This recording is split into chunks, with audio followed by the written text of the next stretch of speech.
रघु का जन्म वाराणसी के नजदीक एक छोटे गांव मधुपुर में हुआ था। माँ की गोद तो मिली मगर वो कभी प्यार से नहीं लिपटी।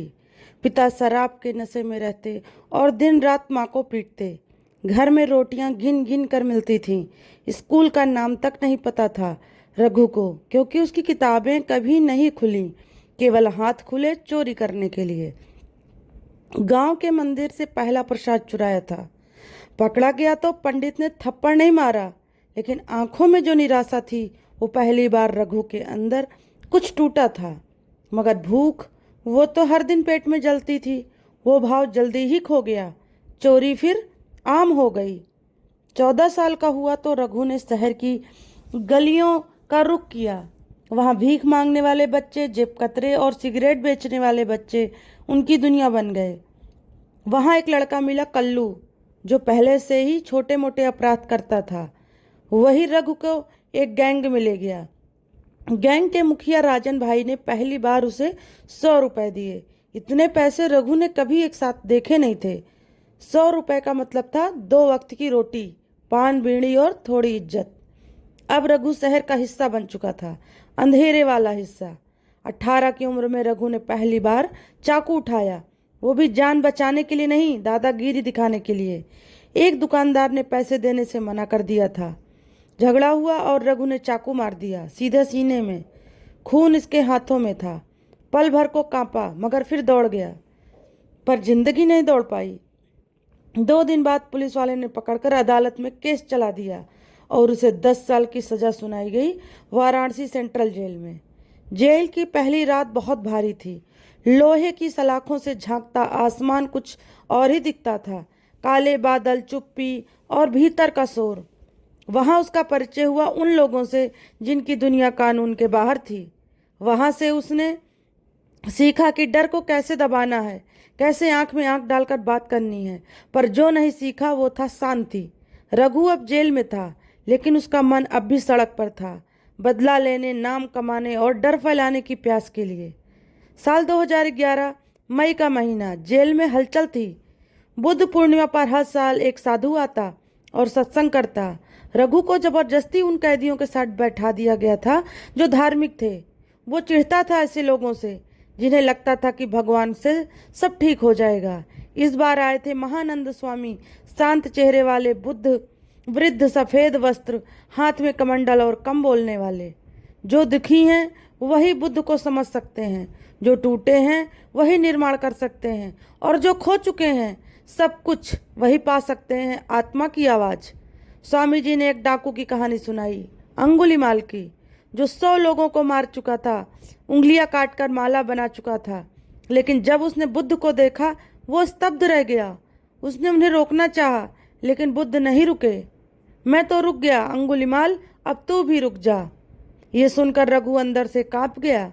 वो रात उसकी जिंदगी की सबसे लंबी रात बनी। रघु को देर रात तक अपनी कोठरी में बैठा रहा, सोया नहीं। आंखें बंद की तो माँ दिखी, वो दुकानदार दिखा जो मर गया, वो बच्चा दिखा जो उसके सामने सड़क पर गिरा था, और सबके बीच एक शांत बुद्ध था। सुबह होते ही उसने जेलर से मांग की, मुझे वो किताब चाहिए जिसमें बुद्ध की बातें हैं। रघु को धम्मपद दी गई।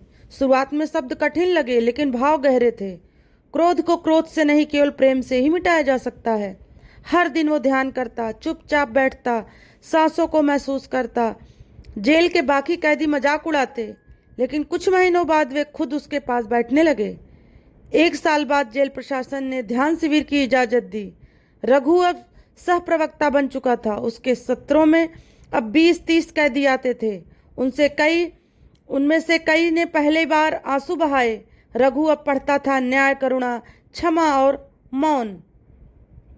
रघु ने एक दिन उस दुकानदार के बेटे को चिट्ठी लिखी जिसे उसने मारा था।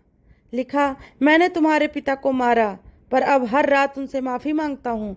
अगर तुम्हारा दिल कभी चाहे तो मेरे शब्दों को पढ़ लेना, नहीं चाहे तो यह पत्र फाड़ देना। 3 महीने बाद जवाब आया, मैंने माफ़ किया क्योंकि बुद्ध ने सिखाया दूसरों को माफ़ करने से पहले खुद को माफ़ करना जरूरी है।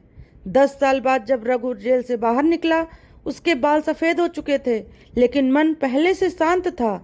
बाहर की दुनिया बदली नहीं थी, लेकिन रघु बदल चुका था। अब वह अपने जैसे लोगों से बदलना चाहता था। रघु ने प्रकाश पथ नाम से एक छोटा आश्रम शुरू किया, जहां वह ध्यान, शिक्षा और पूर्व अपराधियों को काम सिखाने का कार्य करता। हर बुद्ध पूर्णिमा पर वहां विशेष कार्यक्रम होता, जिससे सैकड़ों लोग आते। एक दिन आश्रम में एक बूढ़ा आदमी आया, जिसके बेटे को रघु ने पहले चोट पहुंचाई थी।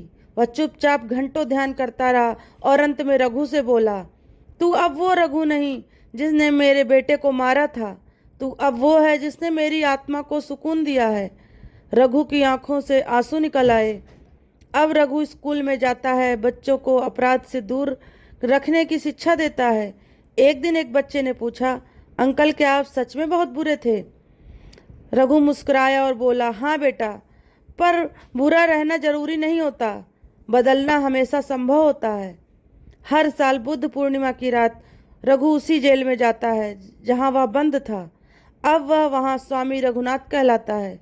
जेल के नए कैदी उसकी बातें सुनते हैं, कुछ हंसते हैं, कुछ रोते हैं और कुछ बदल जाते हैं। अंधेरे से प्रकाश तक एक अपराधी की कथा नहीं, हर उस आत्मा की कहानी है जो जानना चाहती है कि अंदर की आग को शांत कैसे किया जाए। बुद्ध का रास्ता कठिन है, पर रोशनी उसी पर है। तो दोस्तों, आपको हमारी ये कहानी कैसी लगी, प्लीज़ कमेंट करके ज़रूर बताइएगा। और अच्छी लगी हो तो लाइक शेयर करना ना भूलिएगा। और चैनल पर नए हो तो चैनल को सब्सक्राइब करके बेल आइकन को दबाइएगा, जिससे हमारे नई नई कहानियों के नोटिफिकेशन आप तक पहुंचते रहें। फिर मिलते हैं दोस्तों आपसे एक नई कहानी के साथ। तब तक के लिए दोस्तों, जय श्री राम।